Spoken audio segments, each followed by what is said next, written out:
Nanope, or ye didn't commercial in person national issues and matters arise now. Ye didn't pay happy birthday and Madame Theresa Hamponsa. We are Jumo Christian Service University College. Where Kasif Wakasa Wukuno, Ura Kobina Boatia Tafani Boat or Santasi, and no man will boost your food say Auntie Theresa, Mama Theresa Hamponsa or Christian Service or semi country say Nyamen Cow on Shroud, no more Chidom, Emadio ye what you might for no money so Christian Service and a student for the semi country or mama I will show happy birthday to Mama Theresa Hamponsa and anyone would da who couldn't nebusian for a school for the so mama happy birthday.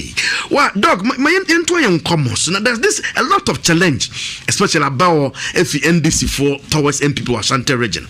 Say when it comes to infrastructure project you have absolutely nothing to show. Me when I kufa na bobo siapa so bobo siapa means a common from bibrenaba tum bibrenaba but oba mumpeso so a bibia no motivate some person people back for almost 4 years now motima bibia dia boa santeman na aya empre bebre no say NDC for this argument na omuka say you refi ho ana ade masa they always think say asanteman eye Kumasi fine.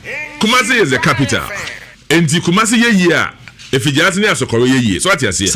And no be a person Kumasi ye guy because Kumasi ye guy and then just say he has to not ye back closer. But a lot of time when they do the arguments like Keyetia, you were there for 8 years now you give Keyetia intricate interchange asafo and then so for like they didn't bring it. Not even the first term of Kofo. It was the second term. So just here. Into the first term of a Kufuado. The one year na we no. Keyetia no mu wie. The first two and the loans nana ebano. Yambe transfer wie. Ya ba na keja ya anko mu obi ka. Enti so mu kasa na se omu hwe omu chia eye hame. Now, you talking about routes between Alonga John Shekrampo Ekosi George Amoho no. Omu no mu ye. That thinking by Kufuor was it by them. So omu kasa aye omu felice Asantemano is only from Kumasi. Do you know the roads that has come to Efijasi Asokore? Efijasi Asokore alone. Now for NDC, the only project was Asokore ne Efijasi metimi aka ye motokrodua. We ya omusi wo honomo e fa say school. Meboa. Now but from Efijasi to Agunam to Asanteman. One can say Kumasi. O say Efijasi eko Aguna Yasamai. Yeah. Even it was not by them. Enya mo sister station. Ena me koka say Dr. Pupuni na me ne ye adwuma. Ena me call no koka che say opetimi aboa ye Koko Road. Ena o say ne me kofa road me Nsambra. Ena choose the shortest one 5 km. Confidence may so race in perfect peace. I went to speak to him in Kesben. Ena me catch and say confidence. Mami see October e number start. I don't know uko internet many DC that and na me only parliamentary candidate to many DC kwa de opa mon friend no many ne kun so oko 6 months ko kan say omo no me say ejai obetumi aka say NDC na na nyawo na kofa bae me na me call opuni tie me a he knows it's true enti wo kra wo de na wo ye krampo no ye be ye na be ye bad boys be be bi e be ye ade bi kakra e wo ye ho so what you say so you did asamai honomo emaye. But you look at this, look at Efijasi town roads. Look at 64 million that is being awarded to Jewu from Asokore Kosi Nkwanya. Yebeye kwani na. The last time you be so come kwakwakola no wi wo sa baby ko ye for say Bernard Boja lady na Oja yes. But na kwan na nyu. And sa kwan na because now we contractor no mo ye sa kwan na make us say me ba ko kan wasem wa sa kwan na Jewu ebe start no. Now the bridge is being done by Kofi Job. In fact onu po there wayache or your contract will be nana inso to or ram so a na eyi e wa Asokore enti ye ko pa ne cho na Kofi Jobs obeye ma ye keke ono woni kwan so na o say sika ni hono ma okay meye it is a bridge no wa be ya say aban betu abantu ya ye nimba ye chopa kotojogu fem inside the sayem so what I say now if you take this away look at Efijasi look at what is ongoing so you sit here and say NDC for but NDC for be na ba ye and take charge. Look at the Kumasi inner city roads almost worth about 50 million. So I say, they are investing to make sure. And at the greater Kumasi, loans approve on the Baba here. And your man now do 8 years. By the time we back on, Oba say, your man Temobia roads and roads here very important capital to everybody, especially in Asante. Ye rosa, baby Wamaye. And you almost can't say, Omo no Omo capital. It say, if you just say, Opa, former DC in brand line so. Member projects brought about 30 says here. Just within 4 years. Now, can say Asante Mine. Now, Opa argument no mun fear Asante Mine from Brek Humase. And no come the cover my best answer chase you because ye be there a chance. And the sad the there and yefe and adia no so no. Oh yeah, dear so crampoa. Na ubu omonimtia. Akoko besa said the anya kroma fe. Oh, yenti obia. And then why yanka why you? Yes, be obia. Yenti obia. Oh, na ko yese the Asante for there. We don't matter. Asante for don't matter. Asante for don't matter. See, omonim say the most important thing I has Asante my any kwan. And amoso mo ko no, mo de yesika ekoji loan. Almost about 1.2 billion or UBA. Ye December 2019. From January, and a year starting your road funder, President Cass a year of roads. Mo the president in Segun in Sechi, and a mode handcuff, and a yabo president, and what Asantema Kwan ho. Abraham Munimu say, Sika a babu sumi be our rules no for 2 years and another down for Kufado. Now who be that? And to say a chromo for air paper coin. Contractor ni bia or year coin from 2017 MPP by a bia a yadom. Adum enana odi yema yen enti se Asante for yetie ya yen kan hu se contractor ye adwuma wo ho no mo a yemfa akrokro ena yemfa nje omo so because many of them for 2 years or 3 years no obobotom sika na nom de ye kwan because na NDC for e de sa sika no akoma UBA ye hu mfa so ba so. I just entered into the delivery tracker. Okay, let's go. Dr. Mahmoud Bawumia delivery tracker no so me call search eating which is the figure asokore no the total project on 41. Yes. In total. Yes. Now completed AS 17. Yes. And now ongoing AS 24. Yes. And but somebody will say about 4 years. Now must start 41 project. I don't know if it bit me abrosa. Yeah. Now to me complete 17. Yeah. Is that enough? Enough because even for NDC in 8 years, no, they can boast of one school at Motocrodia. One school. I am telling you. No, what's it? NDC in 4 years. In 8 years. In 8 years. It's the only one school. I am telling you. Omuja, Mahinisu school na ateti maye. Oja ebi ni ho, esukoko ebi ni ho, fiase ebi ni ho, dako ho ebi ni ho. Omuja insu na eni ho maye. Ye be ye bohos, ye wo boya, ye wo adukrom, ye wo obahima krom, ye wo atakrom. Look, we are taking care of the people. What are you talking about? Say NDC for they are what? They help Asante Mine more than we do. They are joking. They must be joking. Mama Nyen say bia. Sabi Kumasi dey say obia bia team. In fact, it's unfortunate man farmer, but I have access to NDC for so not the Green Book, but Ashanti Regional Coordinating Director at that time. Omo a compare project omo ye no Ashanti region. I'll get the access to that book and see the figures of Kore because you are telling the whole world. I am telling the whole world and Ghana say. Yeah, omo only one classroom. Yeah, omo school. The omo sombo ano here. Senyeja ye kura omudodo uye fijasi na sokore nkura ewo ho eye okan krom senyeja nkwankwanua ne entunkum so senyeja omo water project hwe oma kasade weisa mu hiansuo matibi over 15 to 20 years omo hiansuo area ho mu hiansuo omo hiansuo na NGO true former MP Grace Coman ebeye water we say be ma omo na eseye aside since 2009 yentumi mpan repair emma sesi an omo pipelines na nwa na chokunuma enye adwuma biom. It is only under his excellency Nanado Danko Kufado papa bi it is only under his time and ode insuo ayedian aba senyeja sesi ano omo ye in such a way say sa insuo no so no omo de ye pipes eko bi afie. Have you seen the way it is? And omo san so etwe bi akọ ekua krom akọ odwa bebi amoko ayie no and omo so edi bi kọ senchi enti when pon na nko omo ye ma the whole 4 years na ekuro 5 enya regular supply of water because they will maintain it.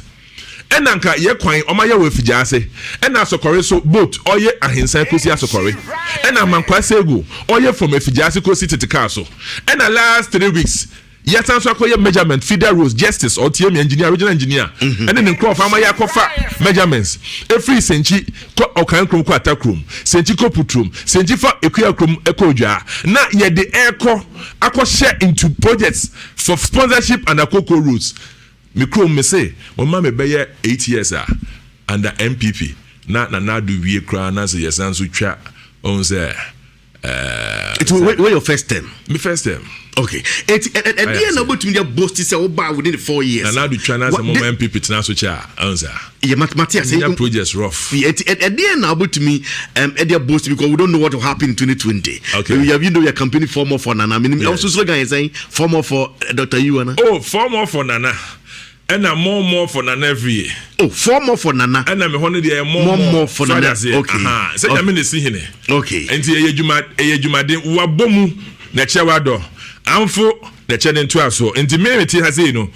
Me dey bia me ka chom say ye ginya me. Nyankopon ka say wa ye wadwuma wi asa me ni hwenka. Enkwane so na hia. It dey pan between their boast say oba within 3.5 years or 4 years. Why what me ayama fijaso for that be no one say bia election want to lose kra na one win kra ye dey kind. My ready say mo betie. Me pe obede mam 3 major project. Udwane. Ka memma wo sa che obre. Share projects. Major projects there maka say picture wa ha say ye bi nie. Small town water project here. Ye kan wo seni eja no ene ye one. If you just say town roads, okay, somebody will say monumental project. If you just say town roads, if you don't know preso, if you just say capital, if town roads, da, a monumental. Every asokore ekwa hinsai, if you just say ekwa titika so, grader, emfaso da eye timba kwaya oma fofa so a na ye bie na oma ye gutters ye drains yi na omo ye papa bi omo enche bia omo level gravel at the hotel basis so these are what monumental achievements akwan we bia mikro mu ho afi na manfo beto tonsa ase ye one district one factory no because and a light in Kenya me kan no so kan why still electricity adia yakra mponi se ufri boy ya ekofa mpaye dwana ukofa adukro motokrodua apaso ni apaso ukọ sakwa no so na omu ni light na nanamu prenso omu hu light da na do danko kufa do adaroma o time pe o na do time pe o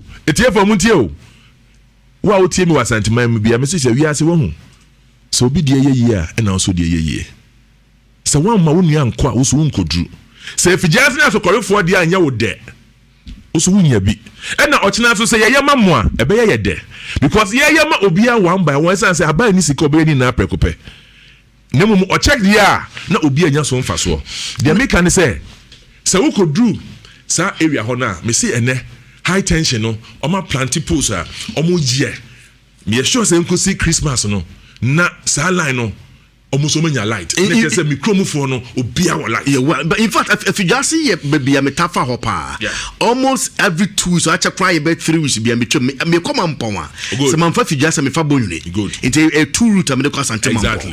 Now from the DCE bungalow at the coast station, when you na say even them say contractor go say ye gatters near there.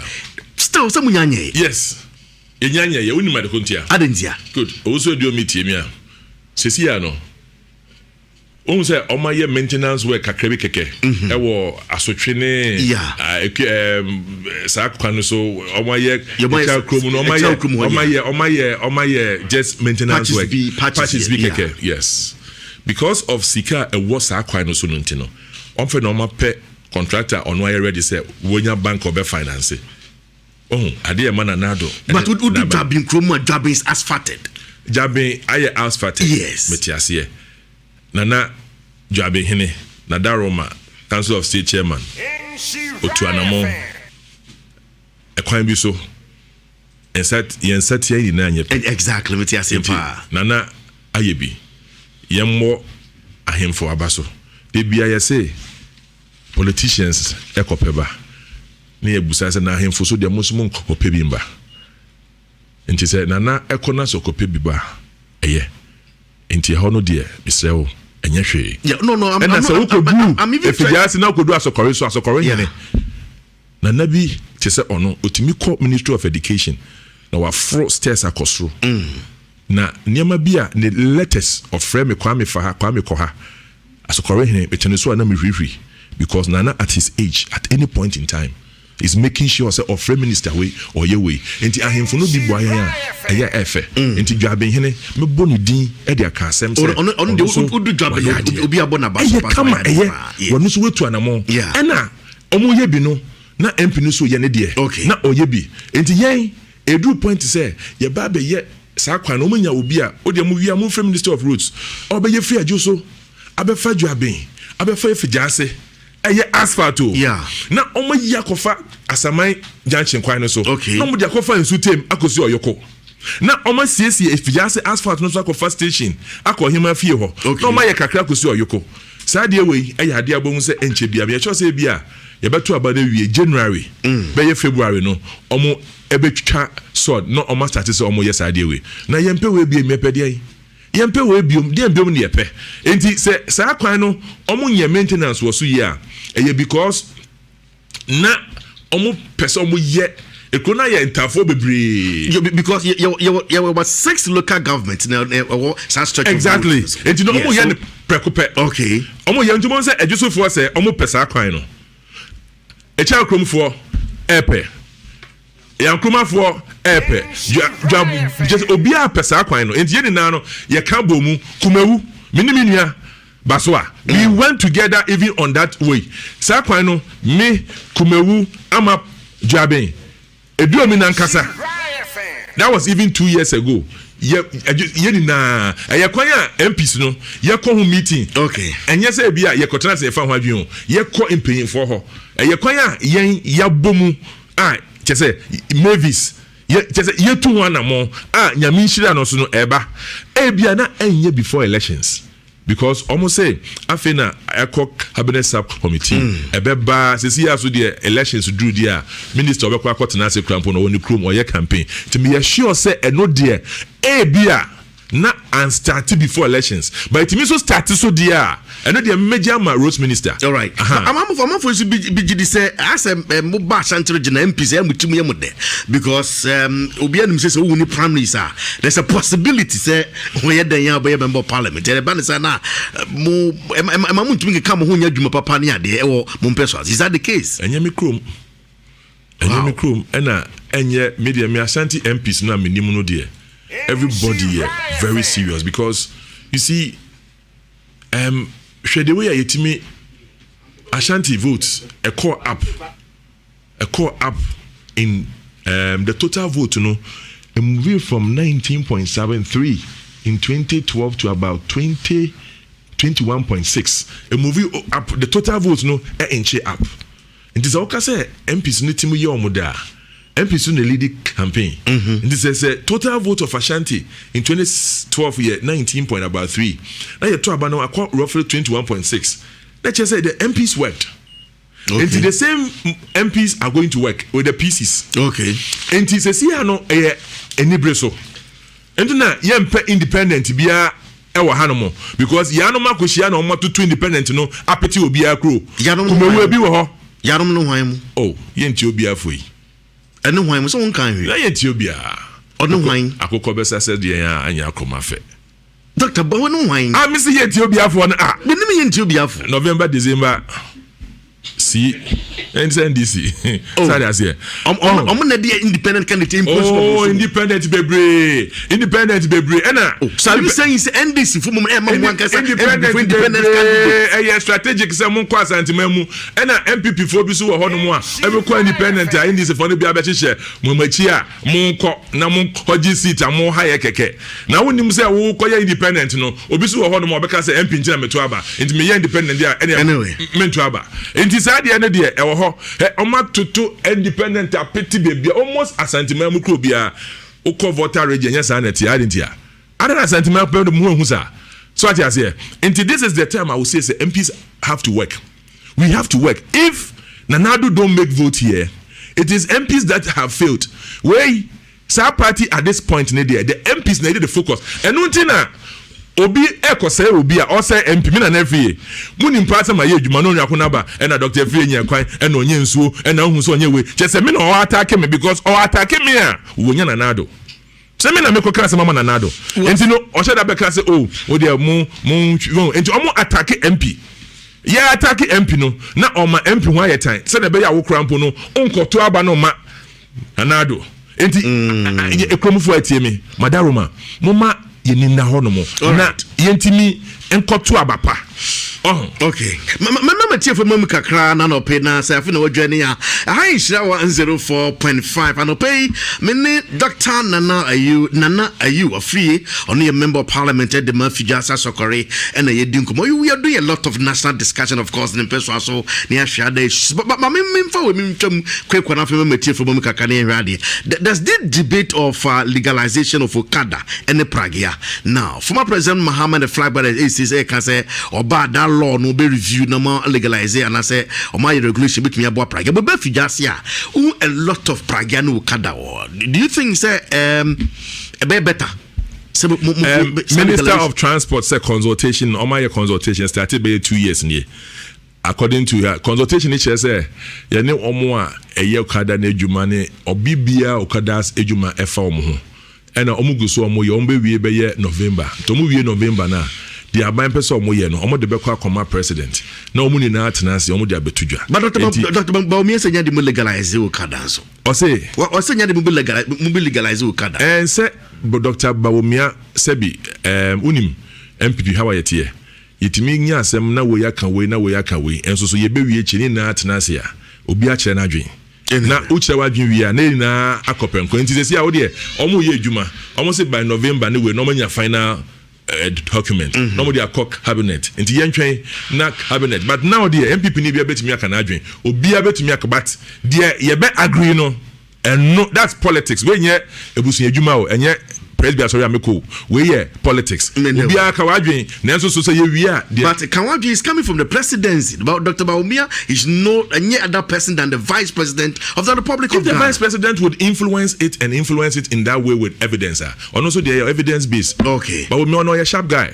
But yes, so that's it. 0322083581, 83582, 83583, 83584, 0322083581, 83582, 83583, 83584. Fred, I pay on the Dr. Ayew Afriyie Nimkomo. If you just saying, of course, Ghana